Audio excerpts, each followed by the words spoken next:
Quando falamos a respeito do libertarianismo, é comum nos vir à mente, quase que de forma automática, os ensinamentos da Escola Austríaca de Economia. Embora os temas possam ter pontos em comum, o fato é que uma coisa não implica necessariamente na outra. Mas então, por que esse fenômeno acontece? Por que ambos os temas parecem se confundir? Bem, essa situação se deve principalmente a um certo economista austríaco responsável por influenciar sucessivas gerações de pensadores da liberdade. Estamos falando, claro, de Ludwig von Mises.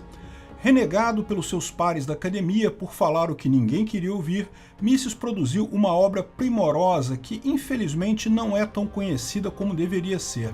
Embora tenha escrito sobre praticamente todos os temas econômicos importantes, Mises nunca se tornou um pensador mainstream, e isso, sem dúvidas, se deve às suas incansáveis críticas à atuação intervencionista do Estado na economia. Mises foi um crítico ferrenho do socialismo, numa época que muitos admiravam o modelo soviético e sonhavam com uma sociedade comunista. Seu trabalho de mais de 20 anos como professor na Universidade de Nova York, cargo que nunca lhe rendeu um único salário, foi um contraponto às ideias keynesianas de intervencionismo que se popularizaram no Ocidente em meados do século XX. Hoje, a obra de Ludwig von Mises parece ser mais importante do que nunca. Conhecer suas ideias, portanto, é algo fundamental para quem quer promover a defesa de uma economia verdadeiramente livre.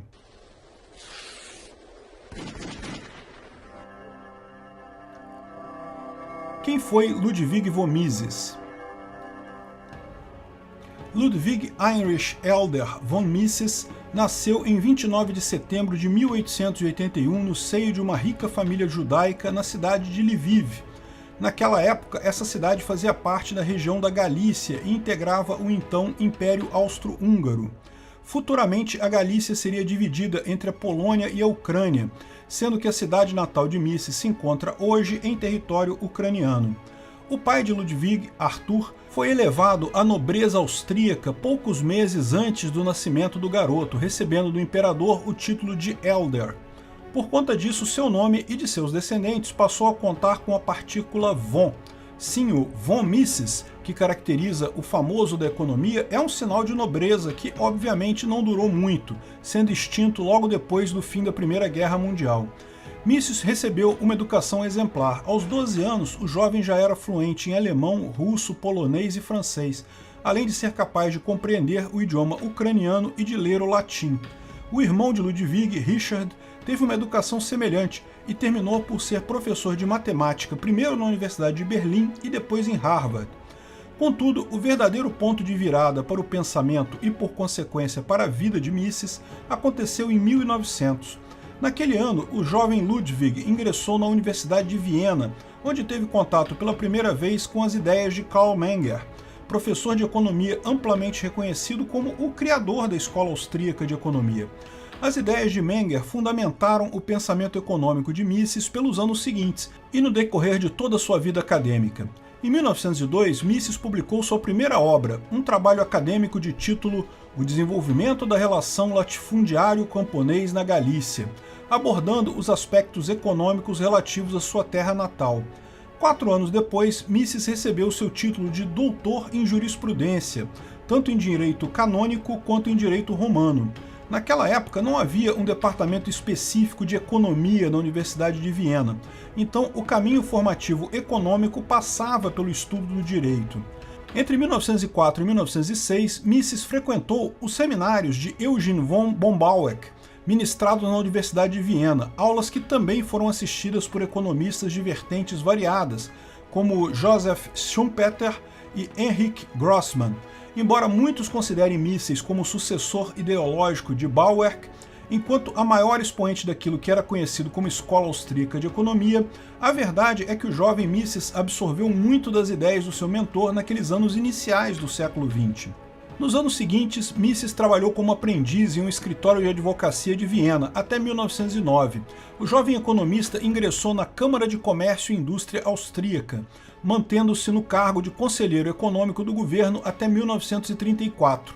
Entre 1910 e 1912, Mises prestou serviço militar obrigatório por períodos esporádicos. Contudo, a chegada daquele que seria o mais sangrento conflito da história humana até então interrompeu por um breve período sua promissora carreira profissional. Mises serviu como tenente de artilharia no derrotado exército austro-húngaro na Primeira Guerra Mundial, durante os primeiros anos do conflito, fazendo parte do 30º Regimento de Canhões. Mises esteve envolvido nos combates na frente norte, tendo recebido um ferimento no quadril que lhe incomodou por alguns meses. Em 1915, Mises foi liberado da frente de batalha, mas esteve envolvido com a guerra de forma intermitente pelos 2 anos seguintes, especialmente nos departamentos econômicos do exército. De qualquer forma, Mises, como diversos outros intelectuais de cultura alemã daquele período, era moralmente contrário não apenas à guerra, àquela guerra, mas a qualquer outra. Após o fim daquele sangrento conflito, o agora tenente da reserva publicou aquela que se tornaria uma das suas maiores obras, Nação, Estado e Economia, Contribuições para a Política e a História do Nosso Tempo.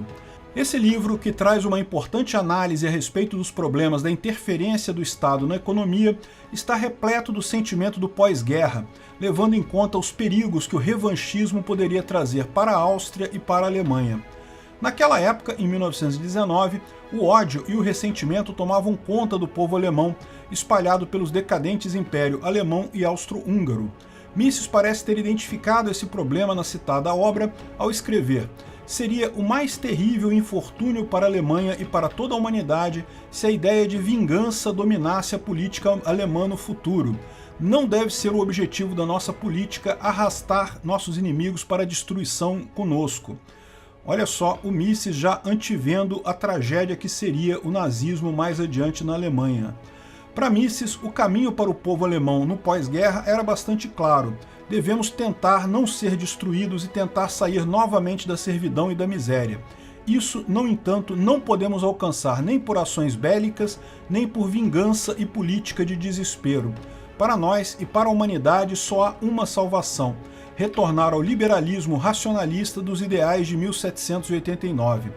Percebe-se claramente que Mises não apenas identificou o sentimento revanchista que tomava conta do povo alemão naquele momento, ele também previu de forma muito clara o que aconteceria 20 anos depois, o terror da Segunda Guerra Mundial.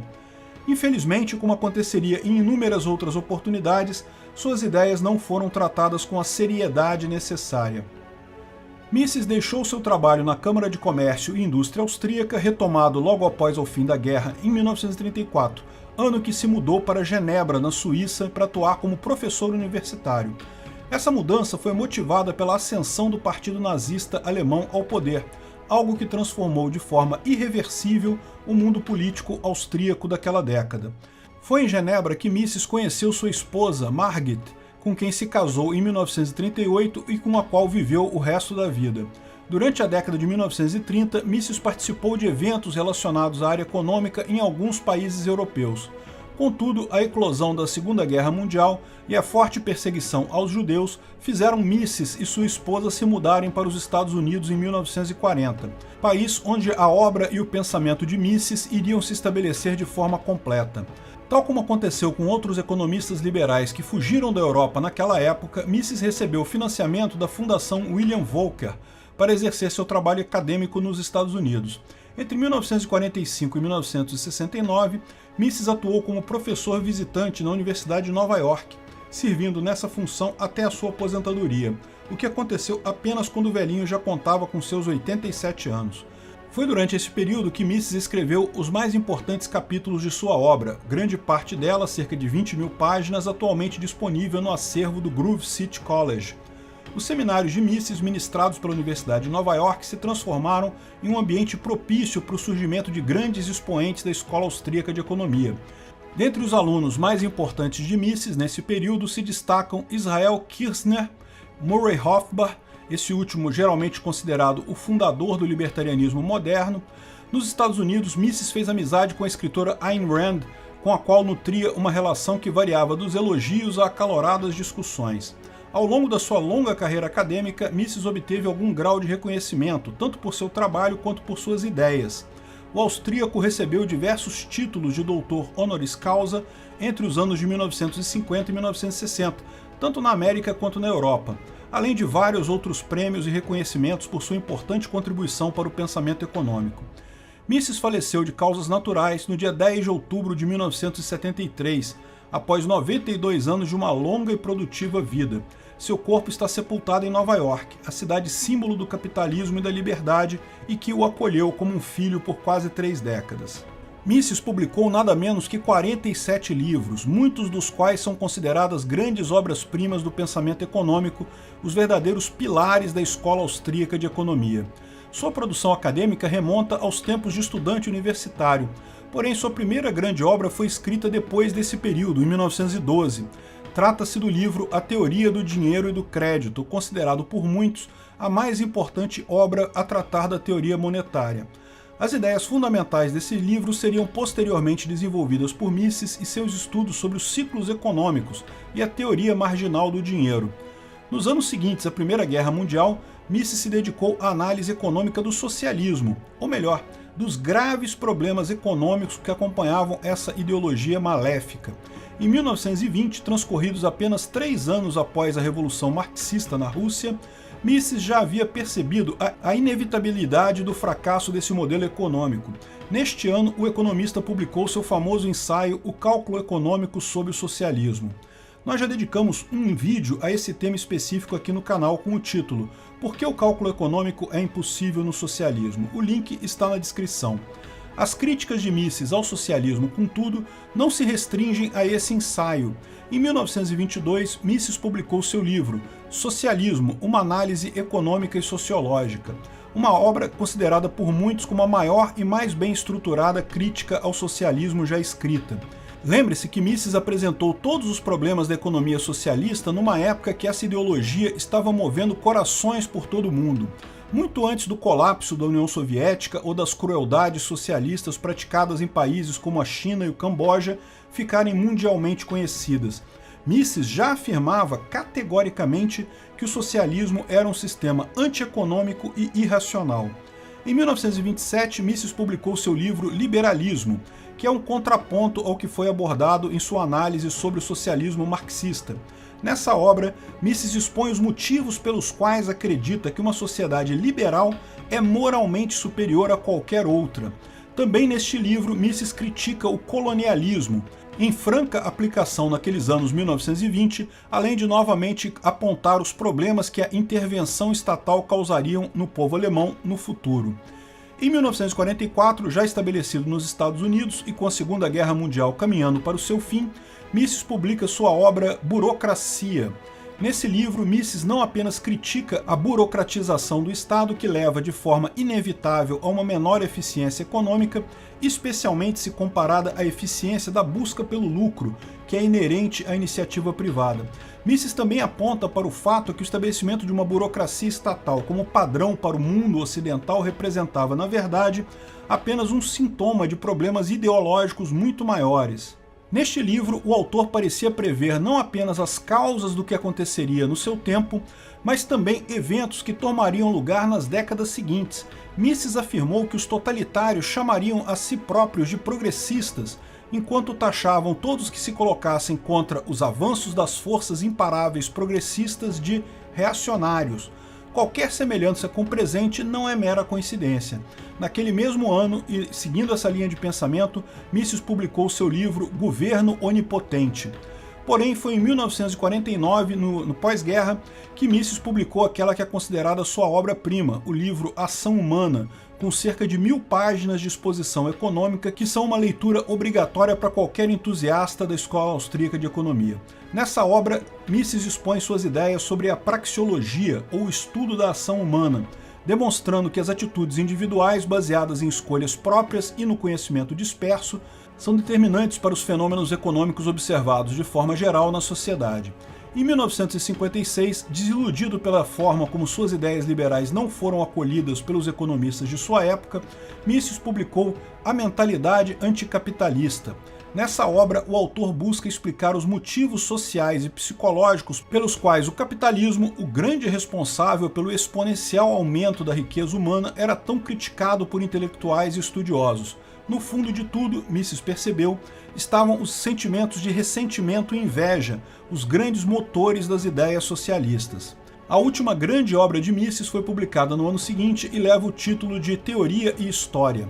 Nesse livro, o autor faz um apanhado de sua obra econômica, criticando novamente o socialismo e demonstrando como a ação humana, ou seja, a ação individual, é fundamental para a formação da história e do homem em si. Por fim, após a morte de Mises em 1979, foi publicado o livro As 6 Lições, considerado a porta de entrada para o pensamento econômico, não só do autor, mas de toda a escola austríaca de forma geral. A obra nada mais é do que a simples transcrição de 6 palestras feitas por Mises a estudantes argentinos em 1958, no fim do período peronista. Embora seja uma obra despretensiosa, o livro contém um excelente resumo do pensamento econômico do Mises, de suas críticas ao intervencionismo estatal e das soluções que ele sempre propôs para seus desafios do seu tempo. Mises foi o grande responsável por divulgar os ensinamentos da Escola Austríaca de Economia nos Estados Unidos e, por consequência, em grande parte do mundo ocidental. Um de seus mais brilhantes alunos, Friedrich Hayek, venceu o Prêmio Nobel de Economia no ano seguinte à sua morte. O mais curioso de tudo é que Hayek afirmou, em certa oportunidade, ter abandonado seus pensamentos socialistas nos anos 1920, ao ler a argumentação teórica do Mises contra esse sistema político e econômico. Isso nos dá a dimensão precisa da importância de Ludwig von Mises para a melhor teoria econômica que dispomos. Embora Mises não fosse ele próprio um libertário na definição atual do termo, ele influenciou muitos dos principais expoentes do movimento libertário, especialmente após a sua morte. Não foi por outro motivo que em 1982 ex-alunos e admiradores de sua obra fundaram o Mises Institute, que ainda existe hoje e é bastante ativo na propagação das ideias da escola austríaca de economia e do libertarianismo. Aliás, 2 dos fundadores desse instituto, Murray Rothbard e Lew Rockwell, são conhecidos por contribuir de forma marcante para a formação do libertarianismo e do anarcocapitalismo como conhecemos hoje. A verdade é que Mises era um defensor intransigente da liberdade e da não intervenção do Estado na economia. Por conta disso, inclusive, ele acabou arrumando briga com muita gente, até mesmo com vários de seus amigos. Dono de uma personalidade forte e, segundo alguns, bastante teimoso, Mises não deixava de criticar pensamentos e ideias que fossem contrários a seus próprios princípios. E isso não acontecia sem motivo. Mises foi um ferrenho crítico do socialismo desde o princípio, quando essa ideologia ainda era bem vista por muita gente. E sua percepção que o aumento da máquina estatal pode comprometer a liberdade dos indivíduos, amadurecida nos anos 1930 na Áustria fascista, o levava a ser contrário a qualquer expansão do Estado, mesmo na Terra da Liberdade. Conta-se que em 1947, quando da fundação da Mont Pelerin Society, uma organização de viés liberal que tinha entre seus fundadores o próprio Mises, Friedrich Hayek, Milton Friedman, Karl Popper, Mises teria protagonizado uma cena impagável.